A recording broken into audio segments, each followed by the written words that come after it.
Mongongo na yo, yango yo nakotosaka, etindami na yo nzambe, yango yo nakosalela, bisika. Bonjour, j'espère que vous allez bien. Moi, je vais bien, merci. Je suis là pour m'entretenir avec vous sur un sujet important qui va vous aider dans votre marche avec Dieu et surtout pour cette année. De quoi je vais vous parler maintenant? Je vous parlerai du thème « Dans quoi investir ?» Je pense que plusieurs personnes investissent dans des choses où ils trouveront des gains. Des choses dans lesquelles ils peuvent trouver des gains. Alors, si vous me voyez vous parler dans quoi investir, je voudrais que chacun de nous sache en 2026 où est-ce qu'il peut mettre son énergie pour avoir des gains. Et les gains, ce n'est pas toujours l'argent. Les gains, ce n'est pas toujours bénéficier de biens matériels. Les gains, c'est plus que ça. Alors, je voudrais vous montrer pendant une série d'enseignements qui ne prendra pas beaucoup de temps.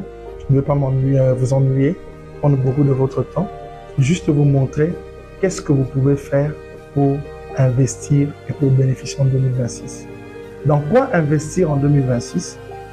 Premièrement, nous devons investir en 2026 dans notre relation avec Dieu.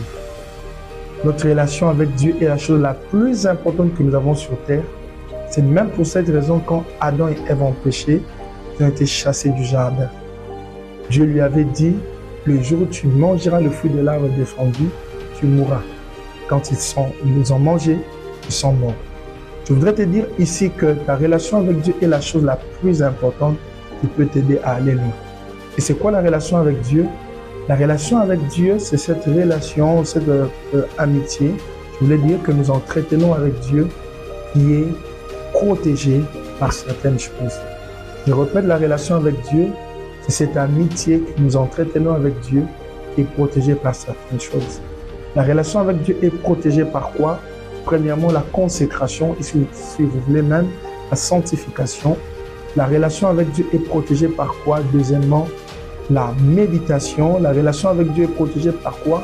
Troisièmement, la prière. La relation avec Dieu est protégée par quoi? Par les jeûnes. Alors, je voudrais vous parler de la consécration. La consécration, c'est au fait, le fait d'adopter un style de vie qui est en rapport avec la parole de Dieu. Et une vie de consécration est une vie qui a des interdits et des obligations. Dans Deutéronome chapitre nombre 6, je vous l'ai dit, le Seigneur a dit aux enfants d'Israël, par la bouche d'Aaron, voici comment les enfants d'Israël feront les vœux de Naziréa. Là, il y avait des obligations et des interdits. Tu veux investir dans ta relation avec Dieu. Pourquoi? Parce que ta relation avec Dieu est capable de te donner des choses que le monde ne peut pas te donner, que l'argent ne peut pas te donner. C'est même le secret de ton succès sur la terre. Alors, sois consacré à Dieu. La consécration, c'est une sainteté avancée, une sainteté extrême. Parce qu'au fait, dans la sanctification, sortir à tout moment n'est pas un péché, mais dans la consécration, sortir à tout moment peut devenir un péché. Deuxièmement, je nous ai dit dans quoi investir dans la vie de méditation. La Bible parle du renouvellement de l'intelligence dans Romains chapitre 12, verset 2. Ne vous conformez pas au siècle présent, mais soyez transformés par le renouvellement de l'intelligence. Le renouvellement de l'intelligence se fait essentiellement par la parole de Dieu. La parole de Dieu a la charge ou la responsabilité de transformer des pensées. Quand l'homme est tombé, l'homme était déchu, la pensée de l'homme était corrompue. Alors chaque fois que tu lis la parole de Dieu te change, elle te transforme. C'est pourquoi Dieu a dit à Josué dans Josué 1:8 que ce livre de la loi ne s'éloigne pas de ta bouche. Dieu lui montre ce qui va se passer. Dieu dit, quand tu médites tous les jours, c'est alors que tu auras du succès dans toutes tes entreprises. C'est alors que tu réussiras. Et il lui dit même en méditant, tu vas agir fidèlement selon tout ce qui est écrit. C'est pourquoi aujourd'hui, j'aimerais te demander, prends le temps de méditer pour métamorphoser ta relation avec Dieu. Troisièmement, notre relation avec Dieu est protégée ou est entretenue par la prière. Apprends à prier. 1 Thessaloniciens 5:17. Priez sans cesse.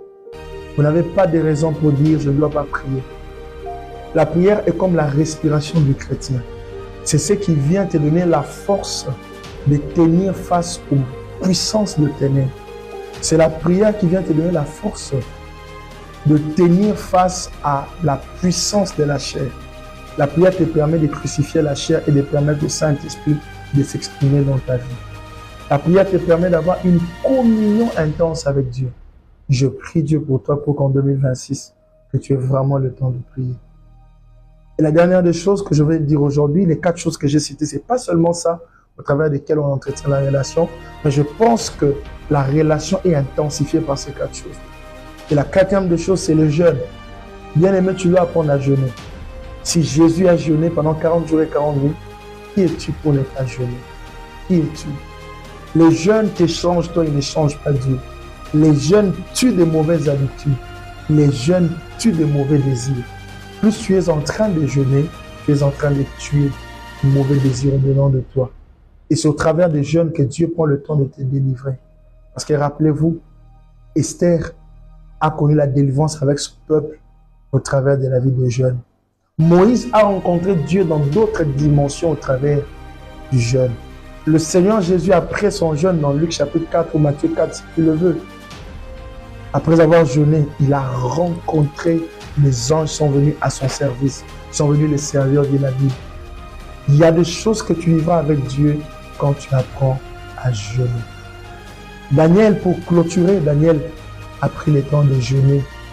Lorsqu'il a appris que le temps de déportation devait finir, il a mis le temps pour jeûner. Et pendant qu'il jeûnait, Dieu a dépêché un ange pour qu'il lui amène la réponse. Mais hélas, la réponse était bloquée en cours de route. Je veux que tu prennes le temps d'établir une relation forte avec Dieu en 2026. Car la relation avec Dieu, c'est la chose qui t'emmènera dans ce que tu veux avoir en 2026. Les succès que tu désires tant, tu l'auras par la relation avec Dieu.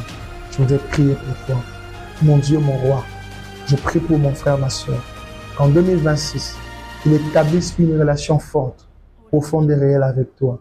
Établie sur la consécration, établie sur la méditation, établie sur la vie de prière comme style de vie, et établie sur la vie des jeunes. Dans le nom de Jésus, que Dieu te donne la force de le craindre en 2026. Que Dieu te donne la force de prier, la force de jeûner, de méditer et de faire sa volonté. Et ainsi prier par le Saint-Esprit. Amen. Sois béni, je te donne rendez-vous pour le prochain enseignement.